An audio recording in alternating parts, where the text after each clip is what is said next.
biasa. Pernah ada orang dari arkeologi yang mengukur usia benda ini? Untuk pengukuran geologis ini ya itu tadi tidak lepas dengan apa yang kami sampaikan itu, mereka perkirakan juga ya itu 12 juta tahun. 12 juta tahun. Iya.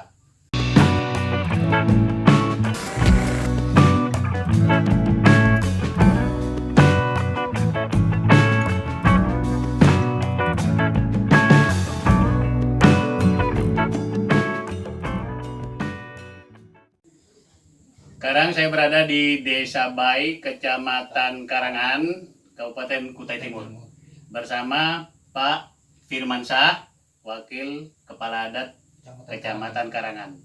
Di rumah beliau ternyata ada banyak benda-benda budaya, baik benda-benda purbakala, yang ini benda purbakala. Kemudian di sini ada benda-benda budaya zaman sekarang, kontemporer.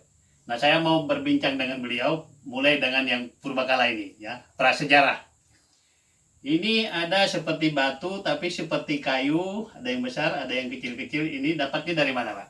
Dapatnya ini di sekitar hutan sini. Pada awal pembukaan perusahaan kelapa sawit itu ada terbuka sehingga kita melihat ini. Oh, saya bilang jangan digusur, saya amankan dulu. Nampaknya ini perlu diamankan karena ini berkaitan dengan benda cagar budaya, yaitu kalau bahasa Dayak Basak menyebutnya ini meon cene. Meon cene. Ya, meon cene. Yang artinya Pondasi atau landasan kalau bahasa Indonesianya. Itu landasan apa maksudnya? Landasan itu berkaitan dengan Pulau Kalimantan ini yang disebut dengan berdirinya pulau itu ada satu landasan. Gitu. Oh, iya. Bisa cerita ini kalau disebut purbakala ini berapa tahun ini umurnya kira-kira? Kalau menurut perhitungan sementara perkiraan kami, karena itu adalah meon cene itu ada yang 12 juta tahun, ada yang 30 juta tahun, ada yang sampai 47 juta tahun. Wow, jauh sekali ke belakang ya. Nah, karena ini kelihatannya agak muda, mungkin kami taruh memang sesuai dengan namanya, yaitu meon cene itu sekitar 12 juta tahun lah. 12 juta tahun. Yang kecil ini? Iya. Oh, yang sampai 30 juta tahun yang besar? Yang besar. Yang ini? Iya. Kalau yang kecil-kecil ini? Kecil-kecil ini termasuk muda, sepihannya lah, sama. Sepihan, ya. Kalau kita lihat ini seperti kayu tapi berat. Ini berat ini. Berat, mungkin 3 kiloan atau 5 kiloan. Iya. Seperti batu juga. Tapi serat kayunya masih nampak. Iya, serat kayunya masih nampak. Lalu mengkilap lagi. Iya. Seperti batu. Luar biasa. Jadi kalau ditelusuri nenek moyangnya orang Basak, bisa ditelusuri ke kira-kira ke zaman ini kira-kira. Ditelusuri ya itu tadi, makanya ada namanya itu, nama itulah yang ditelusuri bahwa ini zamannya itu zaman meon cene itu berarti 12 juta tahun. Nah, itu Dayak Basak sudah mengenal barang ini diambil untuk kebutuhan seperti perkakas, misalnya dibuat untuk mata tombak, dibuat untuk mata pahat atau barang tajam lainnya untuk digunakan memotong atau mengiris. Ya. Luar biasa.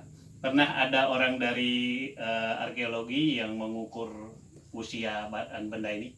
Untuk pengukuran geologis ini ya itu tadi tidak lepas dengan apa yang kami sampaikan itu, mereka perkirakan juga ya itu 12 juta tahun. 12 juta tahun. Iya. Jauh sekali ke belakang. Jauh. Jadi ternyata Kalimantan ini sudah ada benda-benda seperti ini 12 juta tahun yang lalu. Iya. Oke, kenapa Bapak menyimpan ini? Maksudnya apa?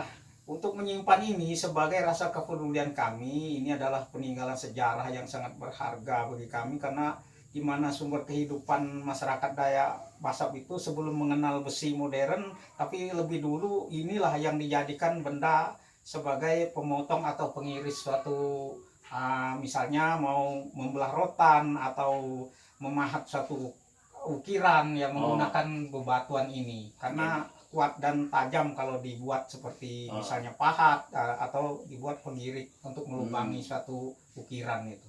Jadi teknologinya zaman dulu menggunakan ini ya, sudah menggunakan ini.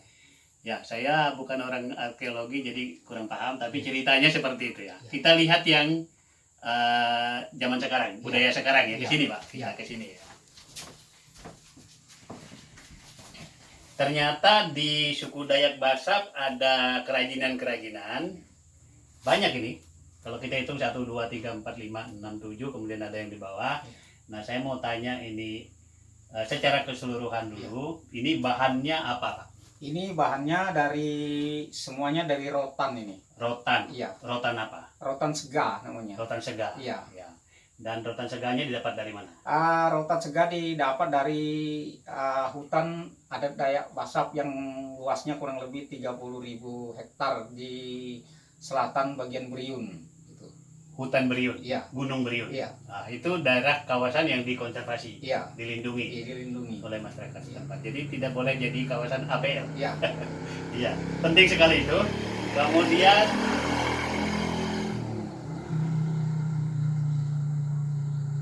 Kemudian kita lihat satu persatu. Iya. Mungkin Bapak bisa menjelaskan namanya apa, digunakan untuk apa. Iya.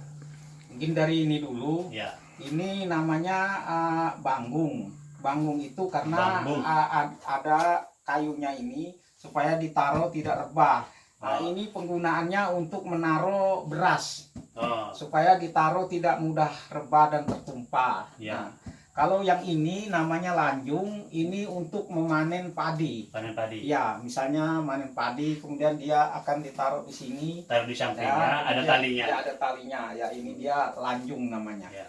Nah, kalau ini namanya kanungan. Tanungan. Ya, kanungan itu untuk biasanya kalau lagi menanam padi menggunakan ini juga. Oh, benihnya ditaruh Ya, di sini. benihnya taruh di sini. Taruh di sini juga. Ya, taruh di Oke. pinggang juga. Nah, ini sama.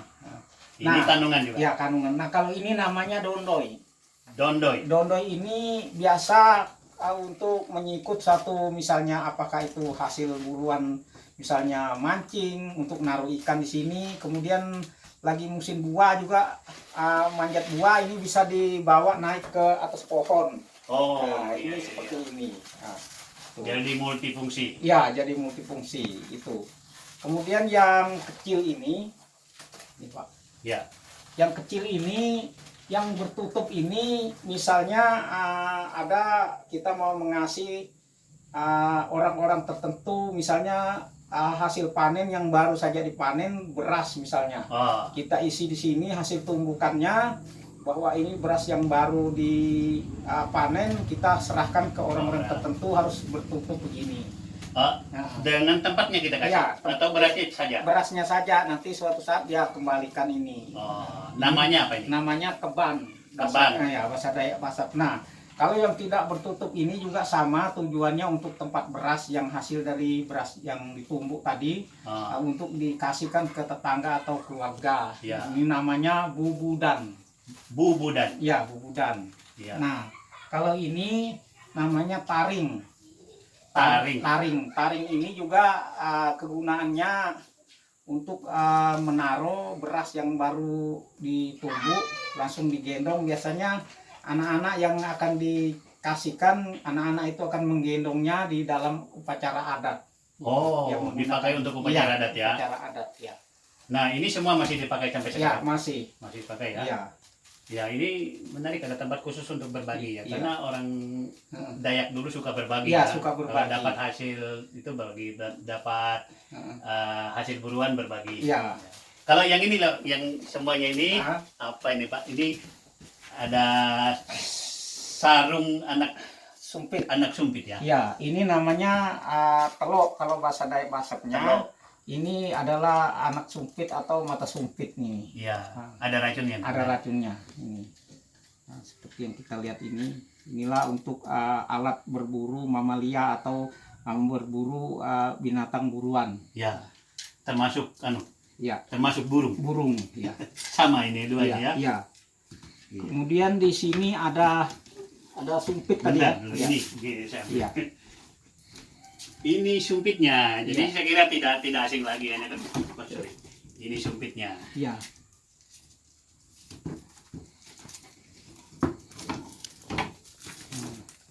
Nah, ini sebelum ada besi juga ini kita gunakan untuk tombak. Ini terbuat dari tulang lututnya binatang juga. Ini sebelum ada besi menggunakan ini. Oh, zaman dulu ya. Ya, zaman dulu. Bisa ini untuk Bisa, ya. Karena ditumpulkan kemarin takut ada yang luka. Oh, sebenarnya lebih tajam dari ini. Iya. Nah, ini disebut salinan. Salinan.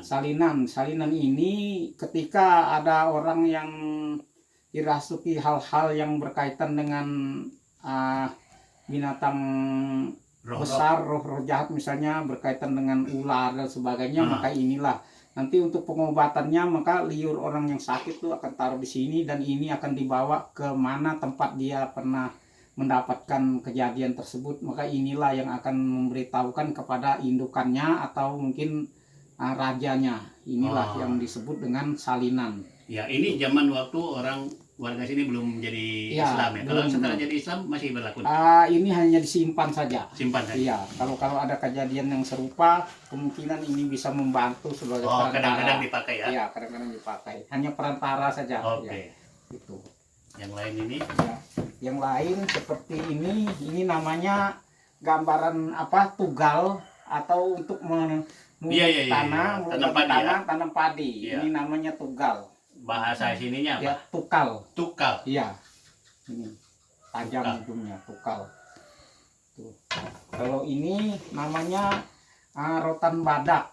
Rotan badak ini dia mempunyai bonggol seperti tanduk badak, disebut rotan badak. Nah, keunggulan rotan ini bisa mengusir ular yang berbisa, kemudian untuk syarat orang-orang yang lagi memelihara misalnya ada tambak udang dan sebagainya, ini disebut dengan tangga rezeki bahasanya itu. Oh, ini ada tangga-tangganya ya. Itu. Tangga rezeki. Seperti berkaitan dengan ini. Nah, ini namanya apa? Ini namanya kongkong. Kongkong atau sejenis kalung yang digunakan pada saat ritual-ritual tertentu di Dayak Basap. Nah, karena menggunakan ini takut diganggu oleh roh-roh jahat. Ini tadi ini ya. Sama dengan dari rotan ini. Iya, sama. Nah, kemudian ada di sini kayu namanya kayu buan. Kemudian ada di sini ada tanduk-tanduk rusa. Kemudian ada buah pohon jelemu. Ini pohon jelemu ini terbuat dari pohon yang biasa diinggap oleh madu. Karena buahnya ini ada itu. Iya. Ini batok kelapa. Ya, ini batok buah bendang. Oh, namanya. Bukan batok kelapa ya. Pantas kecil. Iya, batok buah bendang. Kemudian di sini ada akar-akar arti racun. Kemudian ada tawar seribu juga di sini ada nih. Ini dipakai kapan ini? Iya, kapan setiap waktu ada acara ritual tertentu lah. Pakai ya? Iya, dipakai. Tapi enggak banyak orang yang punya ini. Enggak, ya. Cuman tertentu saja, orang-orang tertentu. Itu. Oke. Apa lagi? Habis ya sudah ya? Ini ada ini. Oh ya, ada lagi. Ini namanya alu atau tempat menumbuk padi. Orang sini nyebut alu juga. Alu, ya. Nah, ini biasanya dipakai turun-temurun ini. Kadang lesungnya terbuat dari kayu yang empuk, mudah hancur dan lapuk, tapi ini tetap dipakai lagi berpindah-pindah. Ini dari ulin. Ya, ulin. Bahkan ini sampai ratusan tahun pun masih tetap dipegang oleh anak cucunya misalnya ini. Jadi yang ini sendiri ini sudah lama ya? Yang lama ini, ratusan tahun ini. Terbuat dari kayu ulin, namanya alu, tempat untuk menumbuk padi. Menumbuk padi ya. Kemudian yang ini namanya tikar bidau. Bidau. Ya, Dayak Basap menyebutnya bidau, tapi kalau umumnya mungkin tikar ya. Tikar. Ini terbuat dari rotan sega juga. Nah, ini tujuannya multifungsi juga, ada kadang untuk penyambutan tamu di ruangan yang terbuka, kemudian juga ini terkadang dipakai untuk penjemur padi. Karena zaman dulu itu tidak ada terpal dan lain-lainnya, yang menggunakan inilah secara tradisional. Ini juga terbuat dari rotan sega. Oke, jadi kita lihat banyak sekali benda budaya yang ada di rumah Pak Firmansyah. Ada yang prasejarah, yang purbakala, ada yang benda budaya yang masih dipakai sampai sekarang. Dan kalau kita lihat, sebagian dari benda budaya ini sebenarnya bisa dikembangkan menjadi kerajinan industri kreatif ya. Saya kira begitu ya Pak ya. Betul, Pak. Jadi dan juga ini benda-benda ini Pak Firmansyah menginginkan adanya galeri atau semacam museum kecil, Ya, betul. tempat menyimpan barang-barang ini, Ya. sehingga kalau orang datang sini bisa melihat semuanya ini. Ya. Nah, untuk itu sebenarnya warga sini diwakili Pak Firmansyah mengharapkan ada dukungan entah dari pemerintah maupun dari perusahaan di sekitar sini Ya. untuk membangun sebuah balai budaya Ya. balai budaya untuk suku Dayak Basab di desa Bai. Ya. Saya harap itu ya, semoga ada yang tergerak untuk membantu masyarakat sini. Amin. Oke, terima kasih Pak Firmansyah. Luar biasa informasinya.